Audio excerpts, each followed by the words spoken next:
I'm on page 837, and we're looking at Module 17, Lesson 2. We're just going to do a few things to sort of help you tie this all together.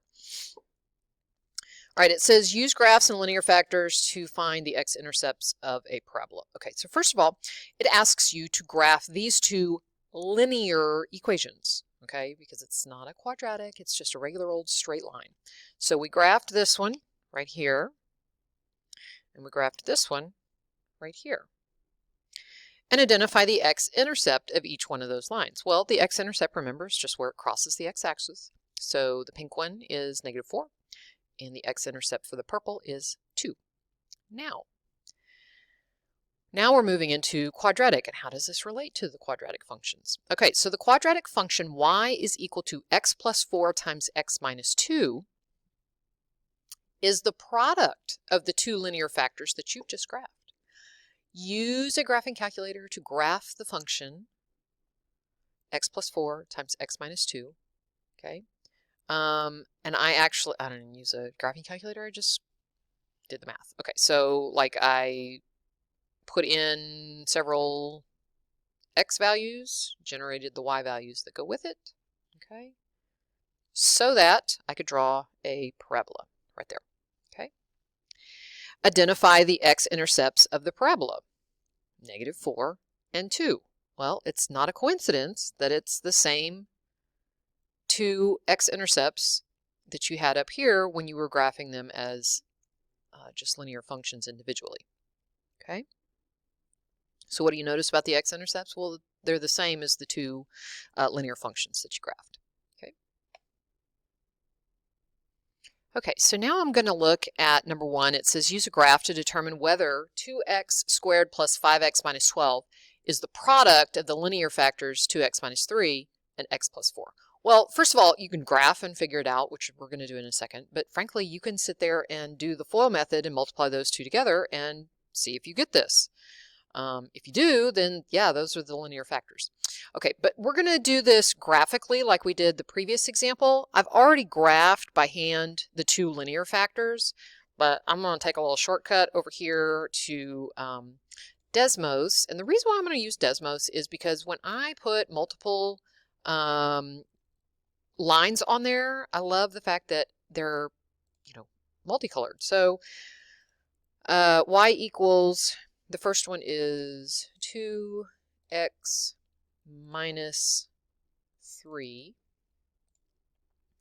The next one is y equals x plus 4. Okay, so there are my two linear factors. And then put in the quadratic equation, y equals 2x squared plus 5x minus 12. And lo and behold, my parabola, which is the green one, is hitting the x-axis where both of the individual linear factors hit the x-axis as well. So these two linear factors multiplied together do in fact give you this quadratic equation.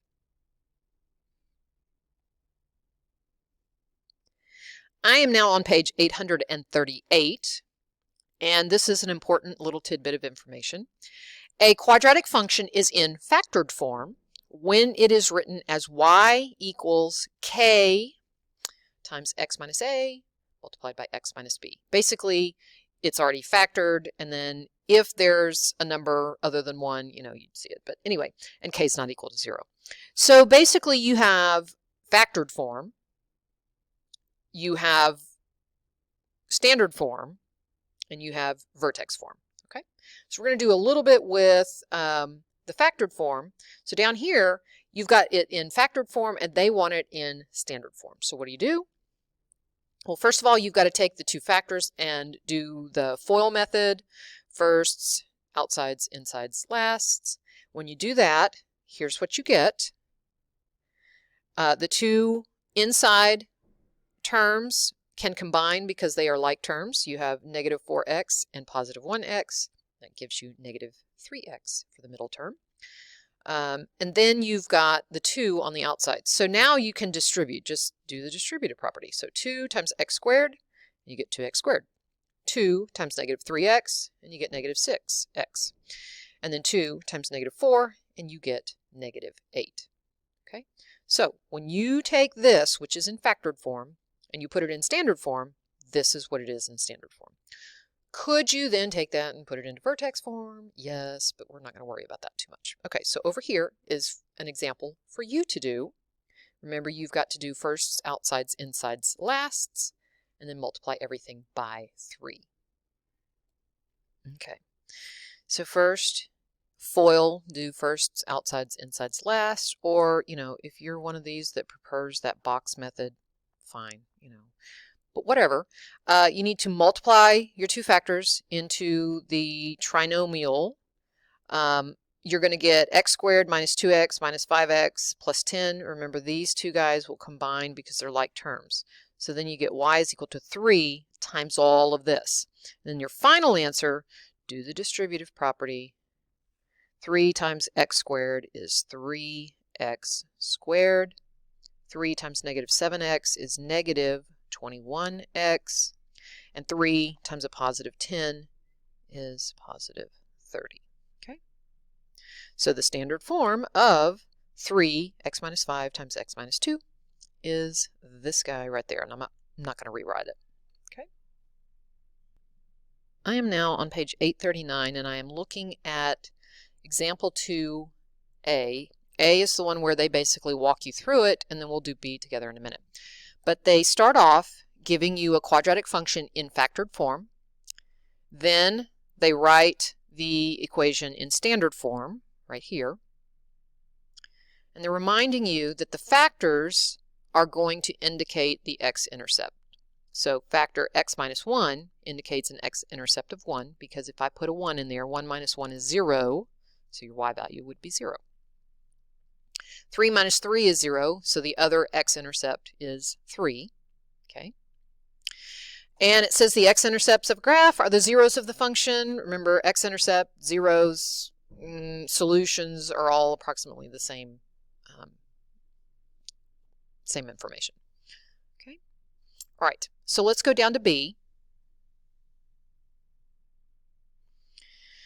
First, write the function in standard form, which means you're going to have to do the little FOIL method. We'll do that over here. Okay, so I've gone through the steps here to write the function in standard form. So there's the standard form right here.